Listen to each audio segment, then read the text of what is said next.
तो उसके बाद आपने गोरखा चूज की? एक्चुअली क्या होता है ममता कि आप choose, yes, you give your your choice, आप अपनी चॉइस देते हैं। तो मैंने चॉइस में जो है गोरखा यूनिट कि इन्फेंट्री में Gorkha unit, first choice, second choice, third choice Gorkha unit ही डाली। वो जो तिरछी टोपी है ना गोरखा की, तो वो जो है एक अलग ही, मतलब आप जब भी देखें तो जो गोरखा हैट है वो जब पहनी जाती है तो उसका एक अलग ही जो है नज़रिया होता है, आप अलग ही दिखाई देते हैं।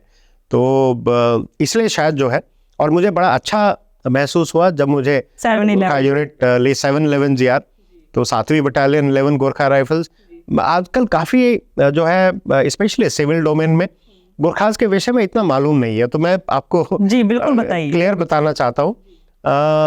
इंडिपेंडेंस के बाद में कुछ गोरखा रेजिमेंट्स हमारे पास में रही और कुछ गोरखा यूनिट्स ब्रिटिशर्स के पास में रही जी। तो जैसे मेरी 11 गोरखा राइफल्स है, तो 11 गोरखा राइफल्स पहले नहीं थी, फर्स्ट वर्ल्ड वॉर के अंदर थी, बट बीच में 11 सिर्फ 10 तक थे। तो जब ब्रिटिश गोरखाज में 7 और 10, 7 रेजिमेंट्स और 10 रेजिमेंट्स गई, लेकिन 7 और 10 में कुछ थे जो नहीं जाना चाहते थे ब्रिटिशर्स के साथ, तो एक रेफरेंडम हुआ। और उस रेफरेंडम में शायद ब्रिटिशर्स को ये लगा कि सब उन्हीं के साथ ही जाना पसंद करेंगे, लेकिन जब रेफरेंडम हुआ तो एक यूनिट थी जिसमें शायद 100% सभी ने बोला कि नहीं, हम यही इंडियन आर्मी के साथ रहना चाहते हैं। तो जो 7 और 10 के जिन्होंने वो इंडियन आर्मी के साथ रहना चाहते थे, उनके लिए 11 गोरखा राइफल्स का गठन किया गया।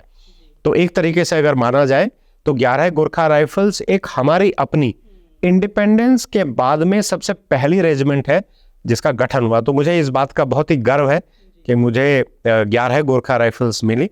और मैं यहाँ यह भी कहना चाहता हूँ कि भारत के सर्वप्रथम chief of defence staff general Bipin Rawat, वो भी 11 GR के हैं, और फिलहाल जो चीफ ऑफ डिफेंस स्टाफ हैं जनरल अनिल चौहान, वो भी 11 गोरखा राइफल्स के हैं।